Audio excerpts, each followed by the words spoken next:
11 of Steady Tempo. My name is Janai Challenger. My name is Ayana Anthony, And this is Steady Tempo, where we tell you the weekly report of the CHS Music Department. In this episode, as you can see, I'm somewhere. Ayana is somewhere. It's a different view, guys.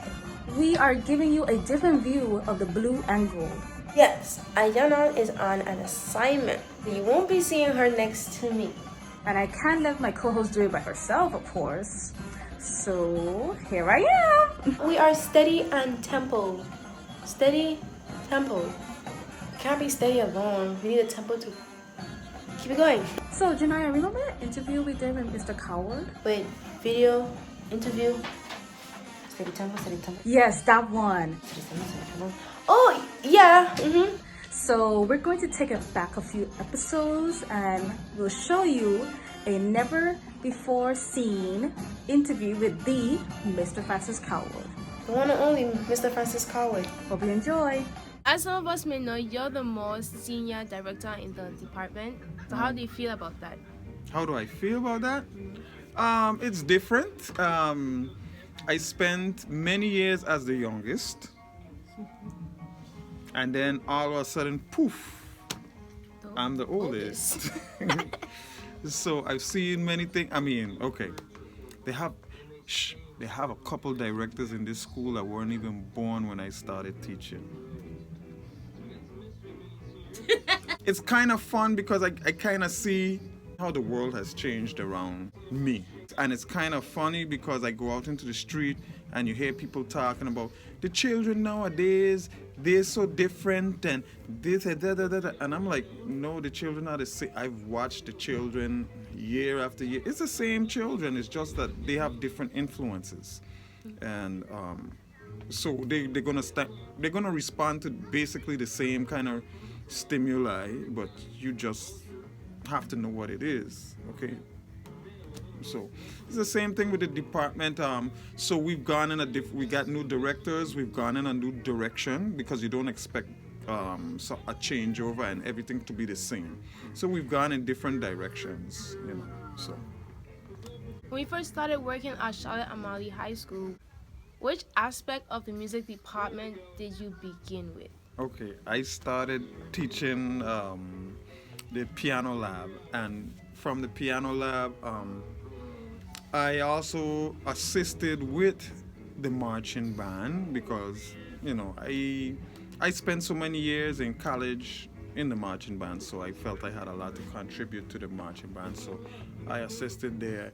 I also, in my student teaching, I was in, you know, I got to really appreciate choir because I did band my whole life, and then all of a sudden, you know, I ended up having to student teach in choir, and I student taught at a high school in Newport News, Virginia, actually Hampton, Virginia, and they also had a jazz choir.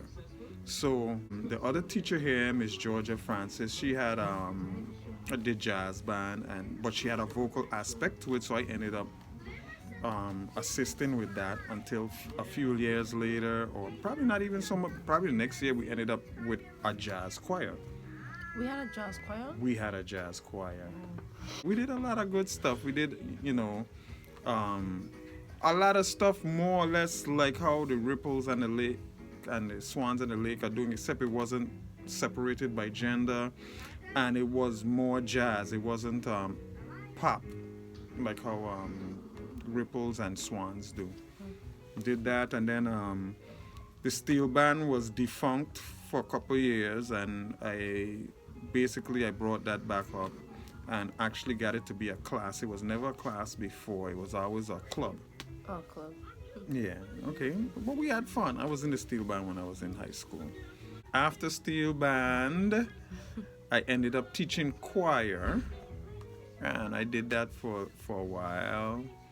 And then everything kind of, you know, I did choir for a while, and then of course block scheduling came along.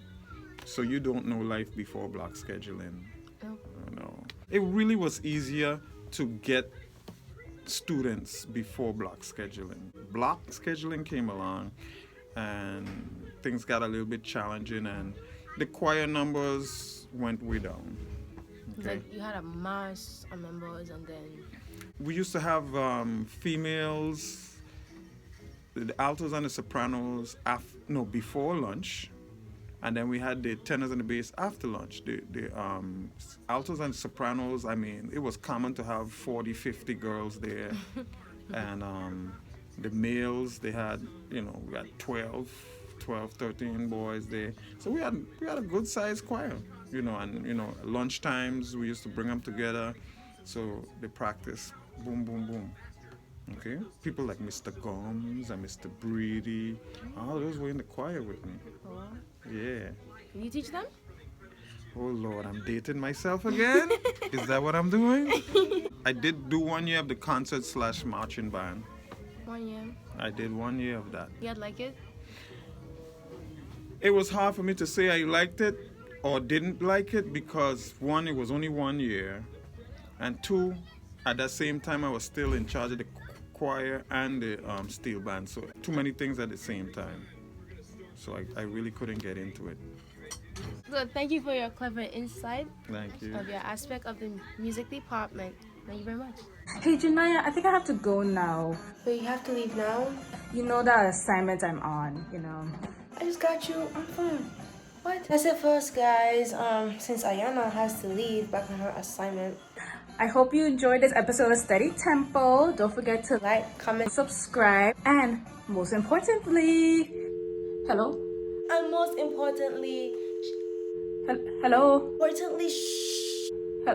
Janaya? Janaya, are you there? Ayana, hello. Hello? Most importantly, share. Janaya? Hello. Okay, that was... Oh, okay. Bye, guys. Okay. Bye!